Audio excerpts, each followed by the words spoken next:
reality is that the Islamic State is Islamic, very Islamic. Yes, it has attracted psychopaths and adventure seekers drawn largely from the disaffected populations of the Middle East and Europe, but the religion preached by its most ardent followers derives from coherent and even learned interpretations of Islam. And the article obviously goes on to advise us to base our strategy on countering Daesh with that understanding at its heart, and I invite you to comment on that. Every religion has perverts and psychopaths who try to hijack it. ISIS is as much Islamic as the KKK is Christian. Don't they have a cross? Don't they do everything in the name of religion and Christ?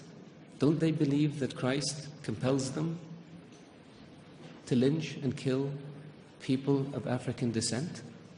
Can one really say that the KKK is a Christian organization? There are other groups that one can point to.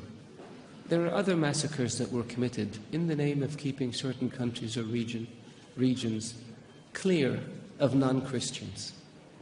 There are people like this also in the Jewish faith that have nothing to do with Judaism. There are people like this in the Hindu faith that have nothing to do with Hinduism. For anyone to argue that Daesh is Islamic is preposterous. In the Islamic faith, the Quran reveals that you have your faith and I have my faith. And you're free to practice your faith and I'm free to practice mine. What greater sign of tolerance and acceptance do you have than this? In the Islamic faith it says, he who kills an innocent soul is as if he has killed all of humanity. And he who saves an innocent soul is as if he saved all of humanity. What better example of compassion and mercy do you have than this?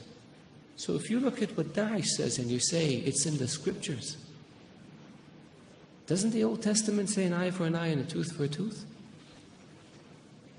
If somebody does it today, would you say they were Christian or they were Jewish? So I caution people, because it seems to have become almost novel. Not novel, it's become the flavor of the day to try to read things into Daesh or into Islam that are not there. The Islamic religion and Islamic civilization was the civilization that preserved the history of Greek and Rome and passed it on to the West. Western civilization would not exist without the Islamic Arab civilization. The Islamic civilization and the Islamic Arab civilization was the civilization that connected China with Europe. So it was global. The point I made early on about being an intermediate civilization, this is what I mean. So if Islam was intolerant and Daesh represented Islam, would Islam have preserved Aristotle and Socrates and passed it on to the West? Would Islam have connected Eastern civilization with Western civilization? Of course not. So I urge you, all of you, to be careful when it comes to making generalizations or to accepting generalizations that have no basis in fact. Thank you.